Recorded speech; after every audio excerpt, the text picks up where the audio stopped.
ലോകമെമ്പാടുമുള്ള ക്രൈസ്തവർ പെസഹ വ്യാഴാഴ്ചയും ദുഃഖവെള്ളിയാഴ്ചയുമൊക്കെ ആചരിക്കുന്ന സമയമാണിത്. യേശുക്രിസ്തുവിൻ്റെ കഷ്ടാനുഭവവും മരണവും ഉയിർത്തെഴുന്നേൽപ്പും ഒക്കെ ഓർക്കുന്ന സമയം. മലയാളത്തിൽ ഇതിന് ദുഃഖവെള്ളിയാഴ്ചയെന്നും ഇംഗ്ലീഷിൽ ഗുഡ് ഫ്രൈഡേ എന്നും പറയും. ദുഃഖിതനും ക്ഷീണിതനുമായ യേശുവിനെ ഓർക്കുന്നതുകൊണ്ടാണ് ദുഃഖവെള്ളിയാഴ്ച എന്ന പേര് ഇതിന് വരാൻ കാരണം. എന്നാൽ യേശുക്രിസ്തുവിൻ്റെ മരണം മൂലം മാനവകുലത്തിനുണ്ടായ നന്മയുടെ ഓർമ്മയ്ക്കായിരിക്കാം ഗുഡ് ഫ്രൈഡേ, നല്ല വെള്ളിയാഴ്ച എന്ന പേരും ഈ ദിവസത്തിന് ഉണ്ടായത്. യേശുവിൻ്റെ മരണസംബന്ധമായ ചില കാര്യങ്ങളെക്കുറിച്ച് ഇന്ന് നമുക്ക് ചിന്തിക്കാം. 2000 വർഷങ്ങൾക്ക് മുമ്പ് ഒരു കുറ്റവാളിയെപ്പോലെ കൊല്ലപ്പെട്ട യഹൂദനായിരുന്നു യേശു. യേശുവിന് ശിഷ്യന്മാരുണ്ടായിരുന്നു. തന്നോട് അനുഭാവം പ്രകടിപ്പിച്ച പല ആളുകളും ഉണ്ടായിരുന്നു. എന്നിട്ടും യേശു കൊല്ലപ്പെട്ടു. കൊല്ലപ്പെട്ടു എന്ന് മാത്രം പറഞ്ഞാൽ പോരാ. ഏറ്റവും നീചമായ ക്രൂശമരണമാണ് യേശുവിന് നൽകിയത്. യഹൂദന്മാരുടെ പ്രേരണപ്രകാരം റോമൻ പടയാളികളാണ് ഇത് ചെയ്തത് എന്ന് പൊതുവെ കരുതപ്പെടുന്നു. എങ്കിലും എന്തുകൊണ്ടാണ് യേശുവിൻ്റെ മരണത്തിന് ഇത്രയധികം പ്രാധാന്യം ക്രിസ്ത്യാനികൾ നൽകുന്നത്? പുതിയ നിയമത്തിൽ യേശുവിൻ്റെ ജീവചരിത്രം എഴുതിയിരിക്കുന്ന 4 സുവിശേഷങ്ങളുണ്ട്. ഈ 4 സുവിശേഷങ്ങളിൽ 2 സുവിശേഷങ്ങളിൽ മാത്രമേ യേശുവിൻ്റെ ജനനത്തെക്കുറിച്ച് പറയുന്നുള്ളൂ. ഈ ക്രിസ്മസ് സ്റ്റോറി ഒക്കെ 2 സുവിശേഷങ്ങളിലേ ഉള്ളൂ. എന്നാൽ ഈ 4 സുവിശേഷങ്ങളിലും യേശുവിൻ്റെ മരണത്തെപ്പറ്റി വിവരിച്ചിട്ടുണ്ട് എന്ന് മാത്രമല്ല, മരണത്തെ വിവരിക്കുവാൻ ഒരു നല്ല ഭാഗം ഈ എഴുത്തുകാർ നീക്കിവെച്ചിട്ടുണ്ട്. സുവിശേഷങ്ങളിൽ 4-ാമത്തെ സുവിശേഷമായ യോഹന്നാൻ്റെ സുവിശേഷം പരിശോധിച്ചാൽ അതിൽ 1/3 ഭാഗം യേശുവിനെ അറസ്റ്റ് ചെയ്ത സമയം മുതൽ താൻ ക്രൂശിൽ മരിച്ചപ്പോൾ വരെ ഉണ്ടായ കാര്യങ്ങൾ എഴുതാൻ വേണ്ടി മാത്രമാണ് ഉപയോഗിച്ചിരിക്കുന്നത്. അതുകൊണ്ട് സുവിശേഷം എഴുതിയ ആളുകൾ, അതായത് യേശുവിൻ്റെ ജീവചരിത്രം എഴുതിയ ആളുകൾ തന്നെ യേശുവിൻ്റെ മരണത്തിന് വളരെ പ്രാധാന്യം നൽകിയിരുന്നു. അതിന് പല കാരണങ്ങളുണ്ട്. അത് യേശുവിൻ്റെ മരണം മൂലം ഉണ്ടായ അനുഗ്രഹങ്ങൾ, അത് ഉണ്ടാക്കിയ മാറ്റം, ഇതൊക്കെ പുതിയ നിയമത്തിൽ ലേഖനങ്ങളിലൊക്കെ എഴുതിയിട്ടുമുണ്ട്. മാത്രമല്ല, യേശു തൻ്റെ ജീവകാലത്ത് തൻ്റെ മരണത്തെക്കുറിച്ച് ശിഷ്യന്മാരോട് പറഞ്ഞിരുന്നു. പല പ്രാവശ്യം പറഞ്ഞിരുന്നു. തൻ്റെ മരണത്തെക്കുറിച്ച് താൻ പറഞ്ഞപ്പോൾ, ഞാൻ യെരുശലേമിൽ ചെല്ലുമ്പോൾ അവിടെ വെച്ച് എന്നെ അറസ്റ്റ് ചെയ്യും, യഹൂദ നേതാക്കൾ എന്നെ റോമൻ പടയാളികൾക്ക് കൈമാറും, അവരായിരിക്കും എന്നെ പീഡിപ്പിക്കുകയും ക്രൂശിക്കുകയും ചെയ്യുന്നതെന്നൊക്കെ പറഞ്ഞു. എന്നാൽ യേശുവിൻ്റെ ശിഷ്യന്മാർക്ക് അത് മനസ്സിലായില്ല. അഥവാ മനസ്സിലായാൽ തന്നെ അതിനെക്കുറിച്ച് ചിന്തിക്കുവാൻ അവർക്ക് താല്പര്യമില്ലായിരുന്നു. അതുകൊണ്ട് അവർക്ക് മനസ്സിലായതായിട്ട് സുവിശേഷങ്ങളിൽ നമ്മൾ കാണുന്നില്ല യേശു അത് പറഞ്ഞപ്പോൾ. അതുകൊണ്ടാണ് യേശു പല പ്രാവശ്യം ഈ കാര്യം അവരോട് പറഞ്ഞത്, ആവർത്തിച്ച് പറഞ്ഞു. ഇനി മറ്റൊരു സംഭവം യേശുവിൻ്റെ ജീവിതകാലത്തുണ്ടായത്, യേശു 3 ശിഷ്യന്മാരുമായി ഒരു മലയിൽ കയറിപ്പോയി പ്രാർത്ഥിച്ചു. താൻ പ്രാർത്ഥിക്കുന്ന സമയത്ത് അവിടെ നമ്മൾ വായിക്കുന്നത്, തൻ്റെ ഉടുപ്പ് ഒരു അലക്കുകാരനും അലക്കി വെളുപ്പിക്കുവാൻ കഴിയാത്തത്ര വെണ്മയുള്ളതായി, തൻ്റെ മുഖം തേജസ്സോടെ വിളങ്ങി. മാത്രമല്ല, യേശുവിനും പല നൂറ്റാണ്ടുകൾക്ക് മുമ്പ് ജീവിച്ചിരുന്ന യഹൂദന്മാരുടെ 2 നേതാക്കൾ, അല്ലെങ്കിൽ ഒരാൾ ഒരു പ്രവാചകനാണ്, ഒരാൾ അവരുടെ രാഷ്ട്രപിതാവ് എന്ന് വേണമെങ്കിൽ പറയാം, മോശയും പ്രവാചകനായ ഏലിയാവും, ഇവർ 2 പേരും യേശുവിൻ്റെ അടുക്കൽ വന്ന് യേശുവുമായി സംസാരിച്ചു. എന്നാൽ അവർ അവിടെ സംസാരിച്ച കാര്യം എന്താണെന്നും പറഞ്ഞിട്ടുണ്ട്. അത് യേശു യെരുശലേമിൽ പ്രാപിക്കുവാനുള്ള നിര്യാണത്തെക്കുറിച്ച് ആണ്. എന്ന് വെച്ചാൽ മരണത്തെപ്പറ്റി. തൻ്റെ മരണം എന്ന് പറയുന്നത് ഈ അന്ന് അവിടെ പ്രത്യക്ഷപ്പെട്ട മോശയ്ക്കും ഏലിയാവിനും പോലും വളരെ പ്രധാനപ്പെട്ട ഒരു കാര്യമായിരുന്നു. അപ്പോൾ നമുക്ക് വ്യക്തമായി മനസ്സിലാകുന്ന ഒരു കാര്യം യേശുവിൻ്റെ മരണം അതൊരു യാദൃച്ഛിക സംഭവമല്ല. കഷ്ടം യേശു കൊല്ലപ്പെട്ടല്ലോ എന്ന് പലരും പറയാറുണ്ടെങ്കിലും അങ്ങനെയല്ല വാസ്തവം. യേശുവിൻ്റെ മരണം നേരത്തെ തന്നെ പ്ലാൻ ചെയ്തതായിരുന്നു. അതിനെക്കുറിച്ച് പ്രവചനങ്ങളുണ്ടായിരുന്നു. മോശയും ഏലിയാവും പോലെയുള്ള ആളുകൾ അതിനെക്കുറിച്ച് സംസാരിച്ചു. അതുകൊണ്ട് തീർച്ചയായും അതൊരു യാദൃച്ഛിക സംഭവം ആയിരുന്നുവല്ല. ദൈവം മനുഷ്യനായി അവതരിച്ചതാണ് യേശു എന്നാണല്ലോ ക്രിസ്ത്യാനികൾ വിശ്വസിക്കുന്നത്. അങ്ങനെയെങ്കിൽ ദൈവം എങ്ങനെയാണ് മരിക്കാൻ സാധിക്കുന്നത്? അതൊരു വളരെ പോപ്പുലർ ആയിട്ടുള്ള ഒരു ചോദ്യമാണ്. വളരെയധികം ആളുകൾ ചോദിക്കുന്ന ഒരു ചോദ്യമാണ്. യേശു ദൈവമാണെങ്കിൽ പിന്നെ ദൈവം മരിക്കുമോ എന്നാണ്. മരിച്ചുവെങ്കിൽ പിന്നെ യേശു എങ്ങനെയാണ് ദൈവമാകുന്നത്? ഇതാണ് അതിൻ്റെ മറ്റൊരു ഇംപ്ലിക്കേഷൻ. അതിൻ്റെ ഒരു ആ ചോദ്യത്തിൽ നിന്ന് അവിടെ മറുവശം മറുവശം അതാണ്. വളരെ യുക്തിസഹമായൊരു ചോദ്യമാണ് ഇതെന്ന് നമുക്ക് തോന്നുകയും ചെയ്യും. എന്നാൽ അതിൻ്റെ ഉത്തരം കണ്ടെത്തുന്നതിന് മുമ്പ് നമ്മൾ മരണത്തെക്കുറിച്ചൊന്ന് ചിന്തിക്കണം. എന്താണ് മരണം? ചില ആളുകൾ പ്രത്യേകിച്ച് നിരീശ്വരവാദികളായ ആളുകൾ പറയുന്നത് മരണത്തോടെ എല്ലാം തീരുകയാണെന്നാണ്. മരണശേഷം ഒരു ജീവിതമുണ്ട് എന്ന് അവർ വിശ്വസിക്കുന്നില്ല. ഇപ്പോൾ യേശുവിൻ്റെ കാലത്തും സദൂക്യർ എന്ന് പറഞ്ഞൊരു കൂട്ടരുണ്ടായിരുന്നു. അവരും മരണാനന്തര ജീവിതത്തിൽ ഉയർത്തെഴുന്നേൽപ്പിലൊന്നും വിശ്വസിച്ചിരുന്നില്ല. എന്നാൽ മരണാനന്തര ജീവിതത്തിൽ വിശ്വസിക്കുന്ന പല മതങ്ങളുണ്ട്. ആ മതങ്ങളിലും ആ മതഗ്രന്ഥങ്ങളിലുമെല്ലാം മരിച്ച ആളുകൾ അവരുടെ ദൈവത്തിൻ്റെ സന്നിധിയിലാണ്, അവിടെ അവർ സന്തോഷിക്കുകയാണ് എന്നൊക്കെയാണ് എഴുതിയിരിക്കുന്നത്. അപ്പോൾ മരണമെന്ന് പറയുന്നത് ഒരാൾ പൂർണ്ണമായി ഇല്ലാതാകുന്നതല്ല. മറിച്ച് മരണമെന്ന് പറയുന്ന ഒരു വേർപാടാണ്. എന്ന് വെച്ചാൽ മനുഷ്യൻ്റെ ആത്മാവ് ശരീരത്തിൽ നിന്ന് വേർപെടുന്നതാണല്ലോ മനുഷ്യൻ്റെ മരണം. അപ്പോൾ അത് പൂർണ്ണമായി ഇല്ലാതാകുന്നതല്ല. അപ്പോൾ മനുഷ്യൻ മരിക്കുമ്പോൾ മനുഷ്യൻ പൂർണ്ണമായി ഇല്ലാതാകുന്നില്ല.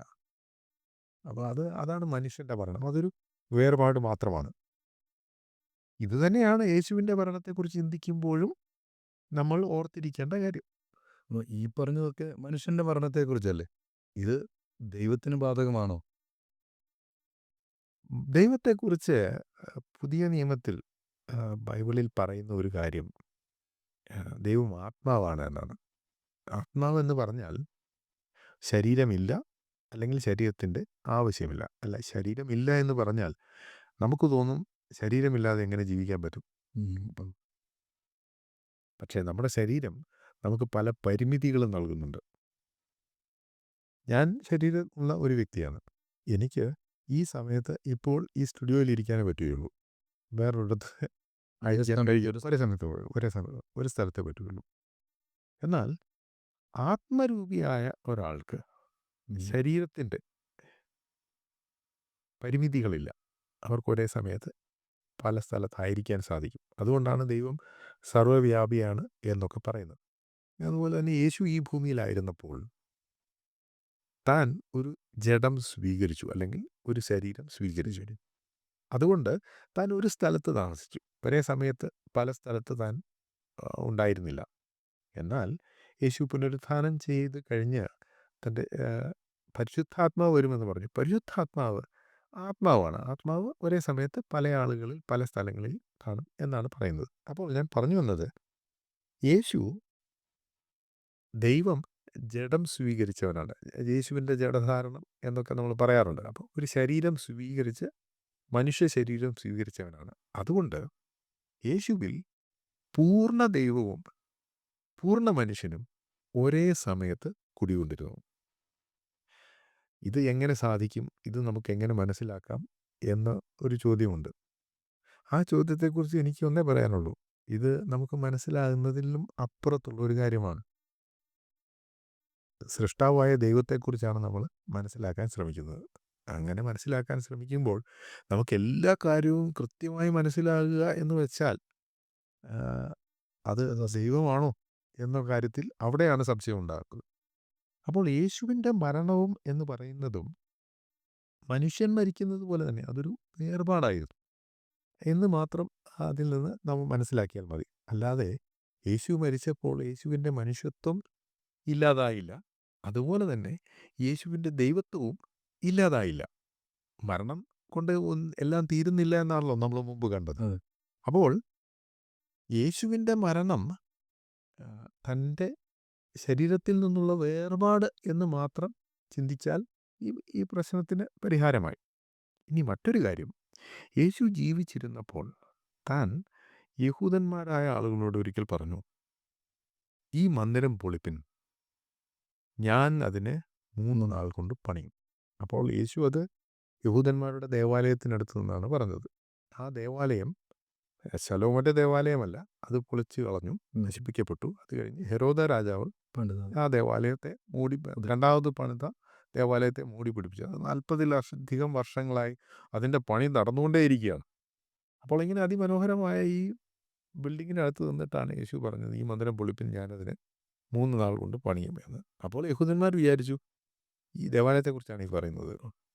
അപ്പോൾ അവർ പറഞ്ഞു, 40 വർഷത്തിലധികമായി ഇത് പണി നടന്നുകൊണ്ടിരിക്കുക, പണിയാൻ എടുത്തു, അത് നീ എങ്ങനെ 3 ദിവസം കൊണ്ട് പണിയും എന്ന് ചോദിച്ചു.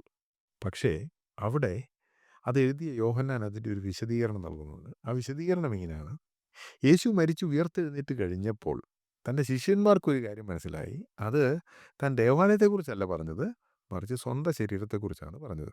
അപ്പോൾ എന്താ പറഞ്ഞത്? ഈ മന്ദിരം പൊളിപ്പിൻ, ഞാൻ അതിനെ 3 നാൾ കൊണ്ട് പണിയും. ആരാ അത് പണിയുന്നത്? ഞാൻ.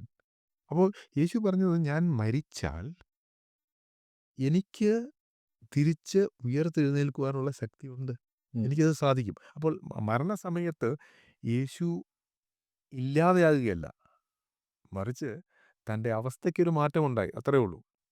അപ്പോൾ അതുകൊണ്ട് താൻ പറയുകയാണ്, ഞാൻ മരിച്ചു കഴിഞ്ഞാലും എനിക്ക് ഉയർത്തെഴുന്നേൽക്കുവാനുള്ള ശക്തിയുണ്ട്, അത് സാധിക്കുമെന്ന് യേശു പറഞ്ഞു. ദൈവവും മനുഷ്യനുമായ യേശുക്രിസ്തു മരിക്കേണ്ടതിൻ്റെ ആവശ്യമുണ്ടായിരുന്നു. യേശുവിനെ സംബന്ധിച്ചിടത്തോളം മരിക്കേണ്ട ആവശ്യമില്ല. എന്നാൽ യേശു മരിച്ചത് മനുഷ്യവർഗത്തിൻ്റെ പാപത്തിൻ്റെ ശിക്ഷ ഏറ്റെടുത്തതുകൊണ്ടാണ്.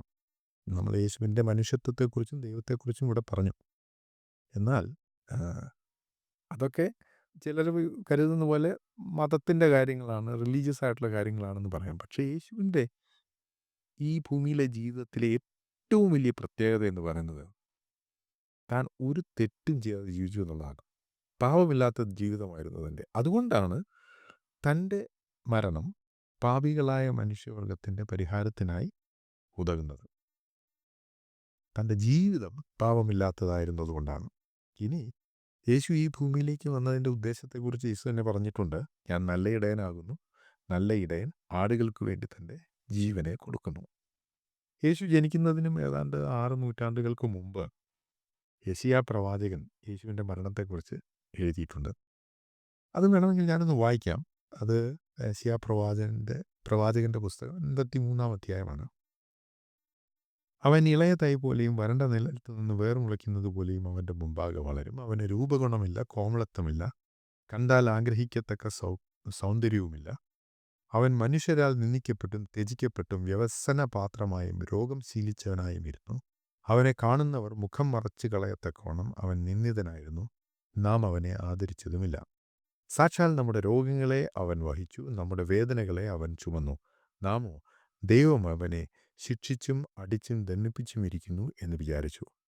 എന്നാൽ അവൻ നമ്മുടെ അതിക്രമങ്ങൾ നിമിത്തം മുറിവേറ്റും നമ്മുടെ അകൃത്യങ്ങൾ നിമിത്തം തകർന്നും ഇരിക്കുന്നു. നമ്മുടെ സമാധാനത്തിനായുള്ള ശിക്ഷ അവൻ്റെ മേലായി, അവൻ്റെ അടിപ്പിണരുകളാൽ നമുക്ക് സൗഖ്യം വന്നുമിരിക്കുന്നു. നാം എല്ലാവരും ആടുകളെപ്പോലെ തെറ്റിപ്പോയിരുന്നു. നാം ഓരോരുത്തനും താൻ്റെ വഴിക്ക് തിരിഞ്ഞിരുന്നു. എന്നാൽ യഹോവ നമ്മുടെ എല്ലാവരുടെയും അകൃത്യം അവൻ്റെ മേൽ ചുമത്തി. തന്നെത്താൻ താഴ്ത്തി വായ തുറക്കാതിരുന്നിട്ടും അവൻ പീഡിപ്പിക്കപ്പെട്ടു. കൊല്ലുവാൻ കൊണ്ടുപോകുന്ന കുഞ്ഞാടിനെപ്പോലെയും രോമം കത്തിരിക്കുന്നവരുടെ മുമ്പാകെ മിണ്ടാതിരിക്കുന്ന ആടിനെപ്പോലെയും അവൻ വായ തുറക്കാതിരുന്നു. അവൻ പീഡനത്താലും ശിക്ഷാവിധിയാലും എടുക്കപ്പെട്ടു. ജീവനുള്ളവരുടെ ദേശത്തു നിന്ന് അവൻ ഛേദിക്കപ്പെട്ടു എന്നും എൻ്റെ ജനത്തിൻ്റെ അതിക്രമം നിമിത്തം അവന് ദണ്ഡനം വന്നു എന്നും അവൻ്റെ തലമുറയിൽ ആർ വിചാരിച്ചു? അവൻ സാഹസമൊന്നും ചെയ്യാതെയും അവൻ്റെ വായിൽ വഞ്ചനയൊന്നും ഇല്ലാതെയും ഇരുന്നിട്ടും അവർ അവന് ദുഷ്ടന്മാരോടുകൂടെ ശവക്കുഴി കൊടുത്തു. അവൻ്റെ മരണത്തിൽ അവൻ സമ്പന്നന്മാരോടുകൂടെയായിരുന്നു. എന്നാൽ അവനെ തകർത്ത് കളവാൻ യഹോവയ്ക്ക് ഇഷ്ടം തോന്നി. അവൻ അവന് കഷ്ടം വരുത്തി. അവൻ്റെ പ്രാണൻ ഒരു അകൃത്യയാഗമായി തീർന്നിട്ട് അവൻ സന്തതിയെ കാണുകയും ദീർഘായുസ് പ്രാപിക്കുകയും യഹോവയുടെ ഇഷ്ടം അവൻ്റെ കൈയാൽ സാധിക്കുകയും ചെയ്യും.